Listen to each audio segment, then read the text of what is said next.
warahmatullahi wabarakatuh. Bismillah, alhamdulillah.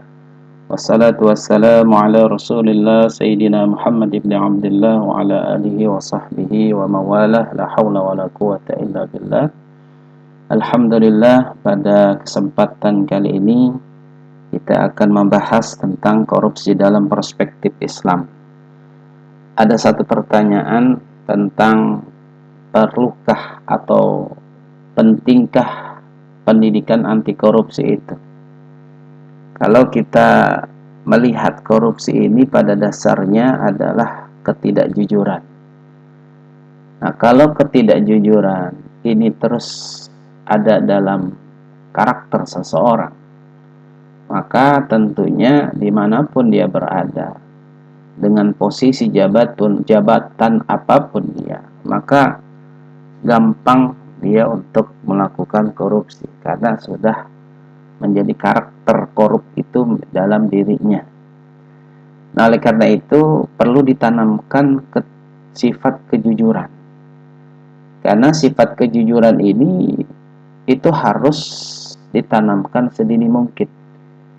Kalau ada dan ini menjadi karakter dia di dalam sifat jujur, maka tentunya kapanpun, dimanapun, apapun posisinya, dimanapun dia berada, pasti dia akan mengedepankan kejujuran.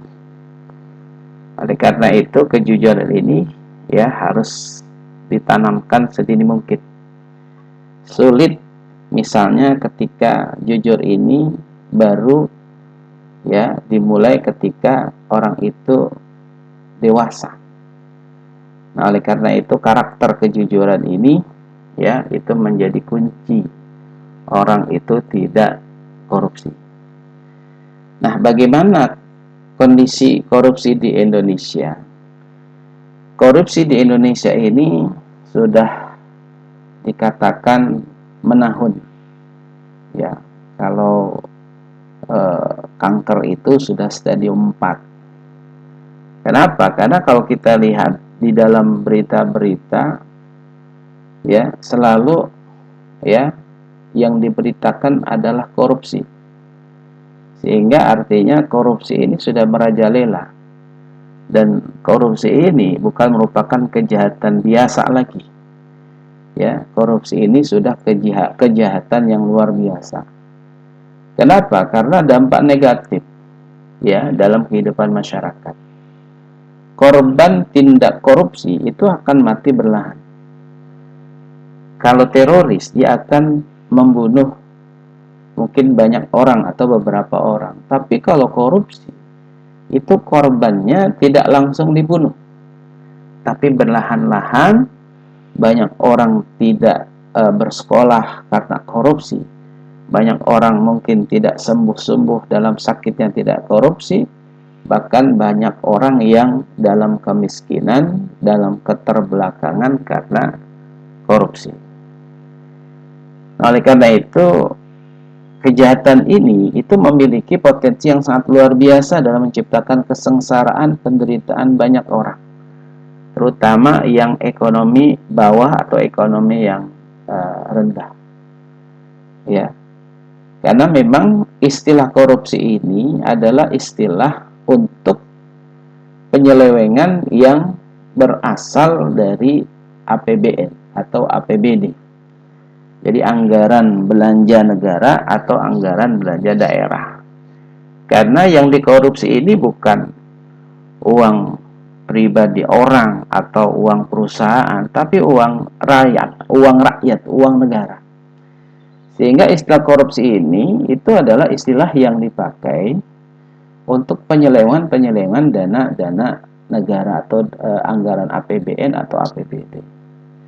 Atau perusahaan-perusahaan negara misalnya ya BUMN. Tapi kalau yang penyelewengan itu ya yang berupa penyelewengan dana keluarga misalnya atau dana perusahaan swasta, itu bukan dalam istilah korupsi lagi. Ya, itu artinya penggelapan saja ya, penyelewengan dana lah. Nah, makanya korupsi ini banyak ya penyelewengan dalam lingkaran kekuasaan. Jadi orang-orang yang ada di dalam kekuasaan itu yang memang mereka-mereka yang punya kesempatan untuk korupsi. Nah, di dalam hukum Islam sendiri ya kita mengenal ada namanya sarikoh ya, atau pencurian. Nah, pencurian atau sarikoh ya ini bisa dikatakan sebagai sebuah korupsi. Kemudian ada namanya penyuapan atau riswah. Nah, terkadang penyuapan itu juga bagian daripada korupsi. Kemudian ada namanya ghulul, penggelapan harta atau penyucian uang lah istilahnya sekarang. Atau misalnya lagi perampokan atau hirobah. Jadi dana-dana misalnya dana sosial untuk masyarakat miskin misalnya, ya itu dikorupsi dengan jumlah yang sangat besar.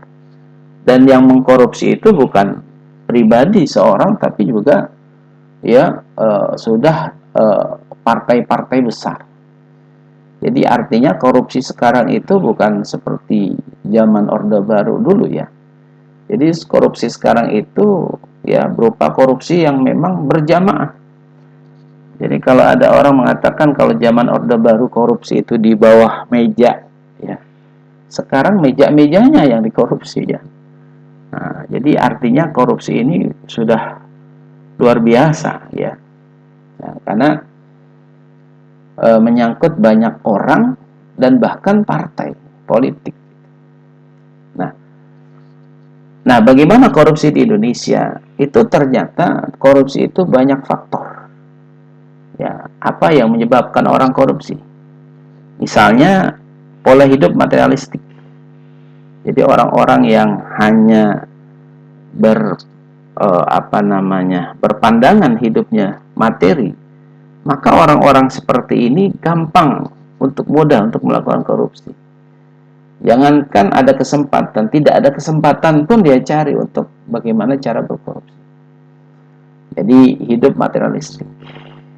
Ya, jadi pandangannya hanya tujuannya ada untuk mencari materi. Yang kedua ada konsumtif. Jadi orang-orang yang selalu belanja ya, bahkan belanja ke luar negeri dengan barang-barang branded yang mahal, sehingga untuk mendapatkan itu maka dengan cara mudah, yaitu dengan korupsi.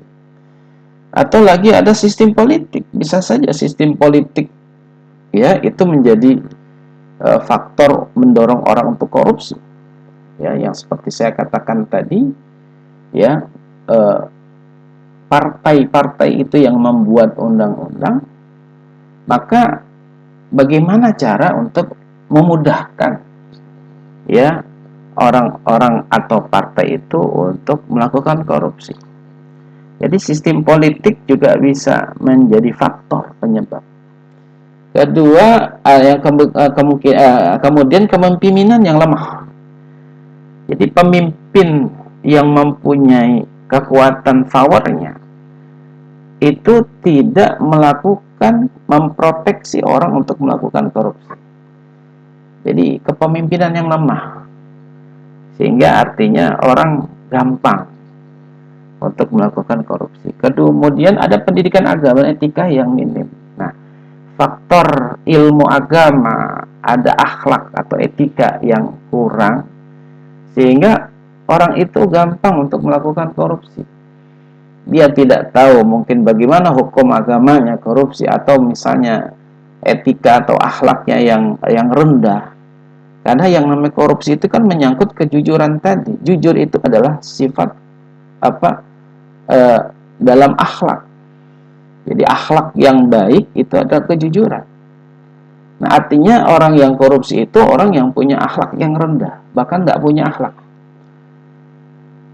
Ya. Kemudian ada sistem sosial. Jadi sistem sosial yang mungkin mendorong orang untuk melakukan korupsi. Ya. Misalnya dia melihat teman-temannya ya atau kolega-koleganya yang melakukan korupsi, maka mendorong dia untuk melakukan korupsi. Ya, misalnya ada lingkaran setan ya. Biasanya kalau ada proyek-proyek ya, itu ada PIMPRO namanya, pimpinan proyek. Nah, itu sama dengan di dalam lingkaran setan. Nah, artinya apa? Ketika ada orang yang jujur di situ, maka dia akan terpental, akan tersingkirkan. Kenapa? Karena lebih banyak orang yang tidak jujur, sehingga yang ada dia di dalam lingkaran setan itu. Nah, itu biasanya di dalam PIMPRO ya, pimpinan proyek. Nah, kemudian hukum yang menyuburkan perilaku koruptif. Nah, bicara hukum, undang-undang ya, yang lemah sehingga orang itu seakan-akan ya, kalau saya ketangkep, kalau saya hukum ya hukumannya ringan, 2 tahun setahun ya, belum masa potong remisi ya, mungkin yang tadinya 4 tahun jadi setahun. Nah, tidak ada itu bagaimana cara untuk memiskinkan, menyita seluruh kekayaannya. Jadi yang disita itu artinya yang uang yang dikorupsi. Ya, bahkan uang yang dikorupsi sendiri itu saya kira nggak sesuai dengan apa yang dikorupsi. Itu baru yang kelihatan saja gitu ya. Nah, makanya bagaimana korupsi ini cara hukumannya itu adalah memiskinkan. Jadi seluruh aset kekayaannya itu diambil oleh negara. Ya, udah, jatuh miskin. Jadi artinya dengan undang-undang hukuman seperti itu, saya kira orang itu akan jerah untuk melakukan korupsi. Ya, apalagi kalau hukumannya misalnya hukuman mati. Ya, seperti di negara Cina, Korea itu kan. Itu kalau pejabat-pejabat negara yang melakukan korupsi, maka hukumannya adalah hukuman gantung gitu. Nah, inilah faktor yang mendorong orang untuk melakukan korupsi. Nah, oleh karena itu, untuk memberantas korupsi-korupsi itu adalah membangun mental tadi, karakter kejujuran. Itu yang terpenting. Nah, maka kejujuran ini itu harus sejak sedini mungkin harus ditanamkan. Jadi kalau udah menjabat, kalau sudah dewasa baru disuruh untuk jujur, saya kira agak susah. Karena mental korup ya sampai kapanpun ya akan korup gitu ya.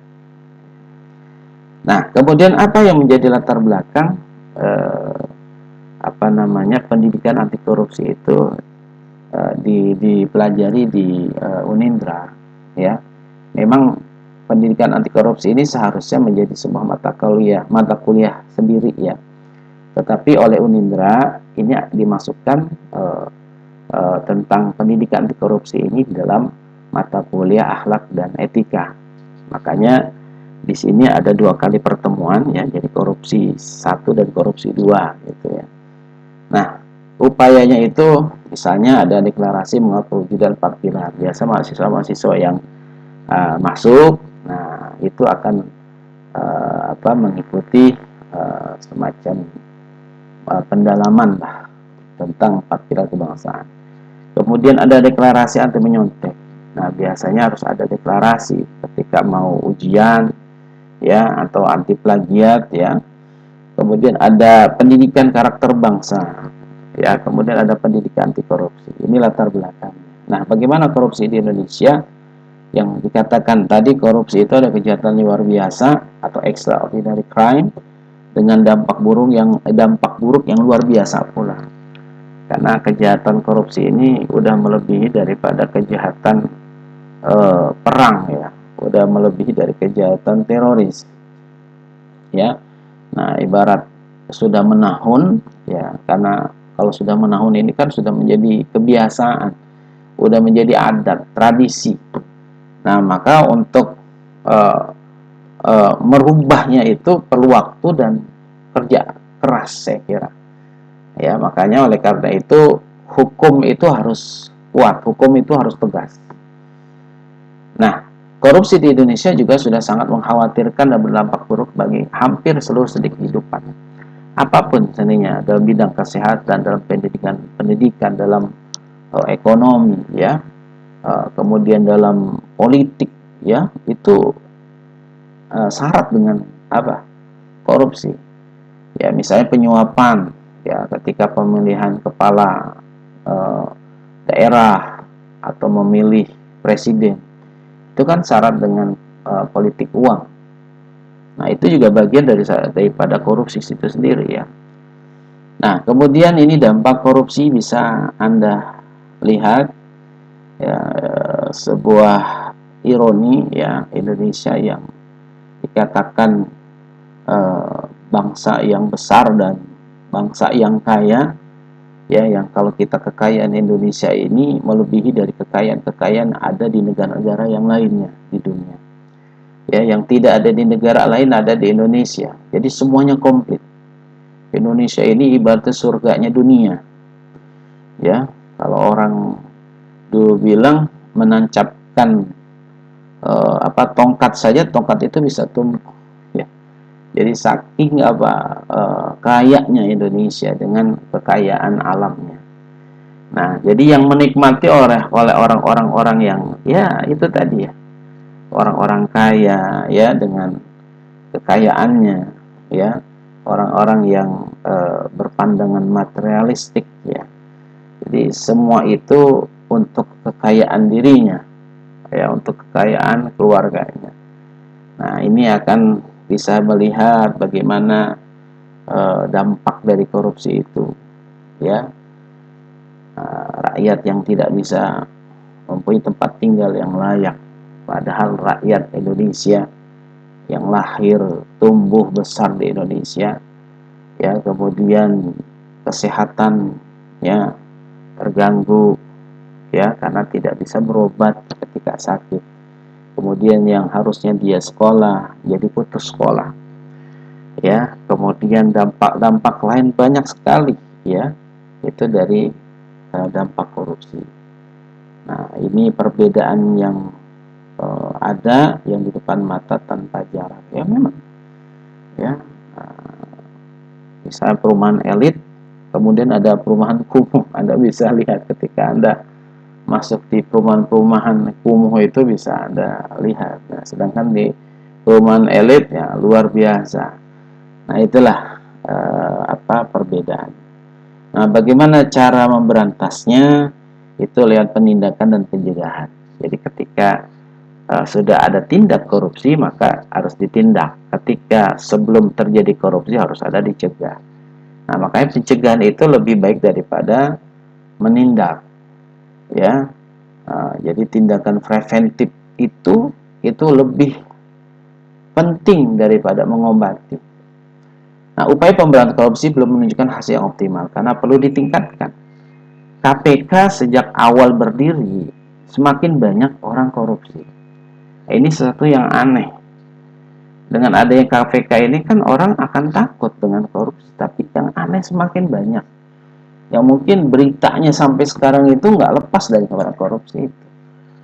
Nah, jadi artinya KPK itu apa kerjanya gitu ya. Nah, kemudian strategi pemberantasannya lewat apa?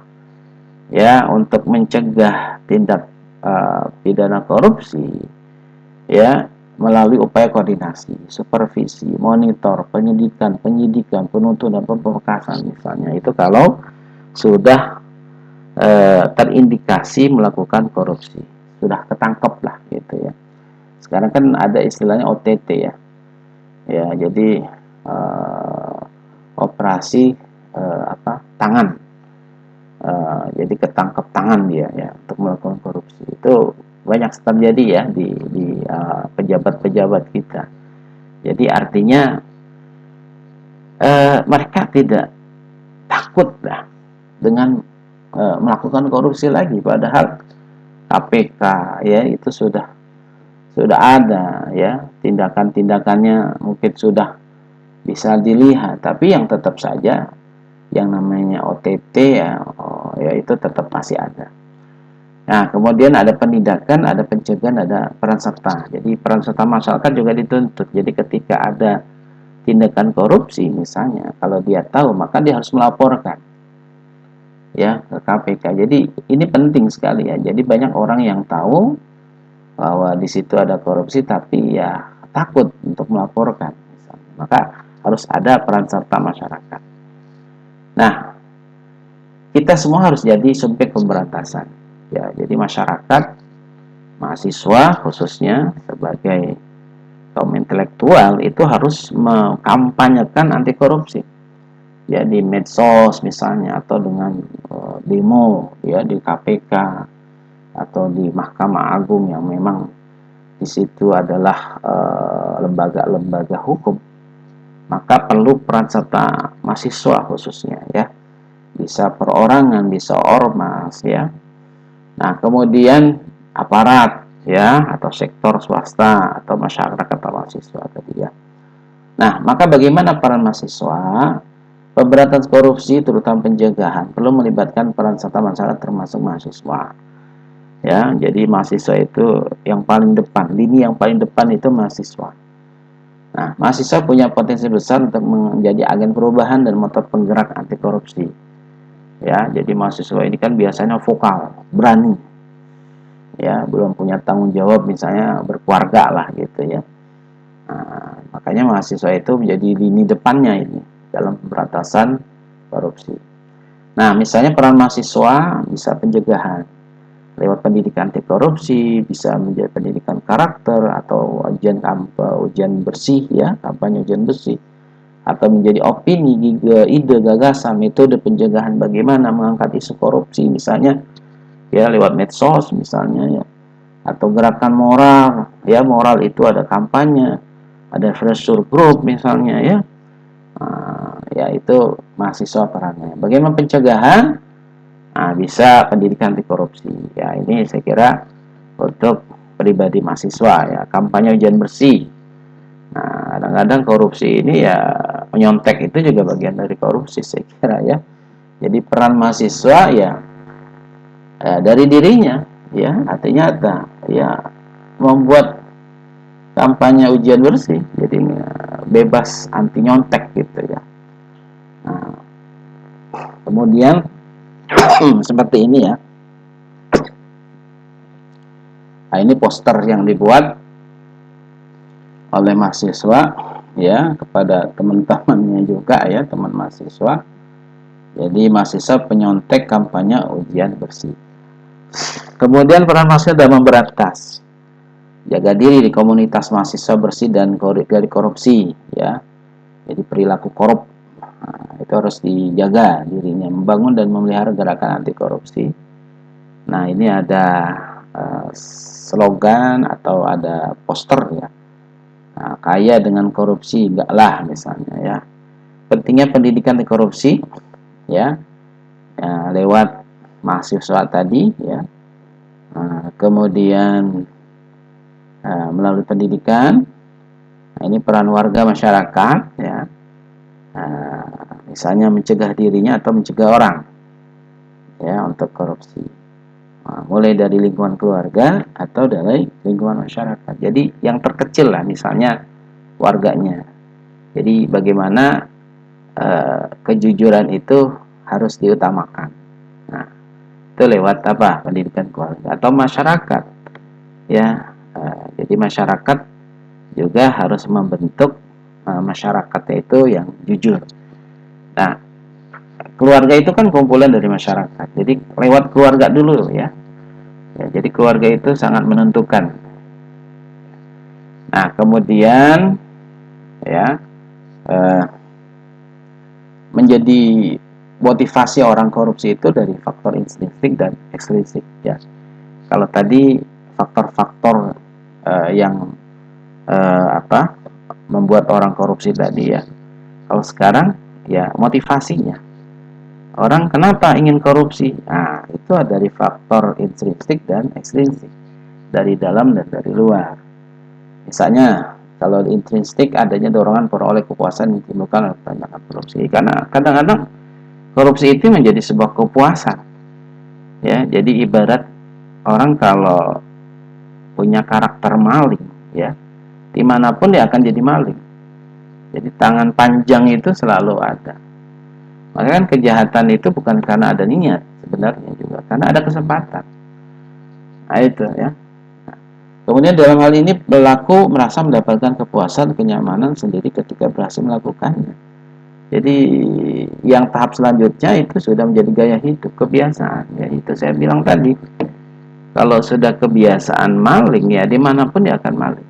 Ya. Kemudian ada motivasi estrinsik. Nah, motivasi estrinsik ini adalah dorongan korupsi dari luar, pelaku yang tidak menjadi bagian pelekat dari perilaku itu sendiri. Nah, jadi di luar ya. Ya, bisa karena dorongan orang lain atau ya mungkin teman-teman ya, lingkaran, biasanya lingkaran-lingkarannya yang ada di sekitarnya. Motivasi kedua ini misalnya melakukan korupsi karena alasan ekonomi, ya. Misalnya ya bisa jadi istri itu bisa mendorong suami untuk melakukan korupsi kan. Kalau istri misalnya materialistik, ya, kemudian konsumtif, atau dia merasa orang lain itu ya lebih kaya, lebih ya dan sebagainya, sehingga mendorong misalnya dilihat tetangganya yang punya mobil baru, tetangganya yang rumahnya mewah, dia akan mendorong orang untuk melakukan itu. Nah, itu dari mana? Ya, padahal mungkin gajinya ya tidak seberapa dan tidak bisa ya melakukan hal itu, ya itu tadi lewat jalan pintas, yaitu korupsi tadi. Ya. Nah, itu ya, itu korupsi ya secara umum. Ya, jadi insya Allah minggu depan kita akan bahas.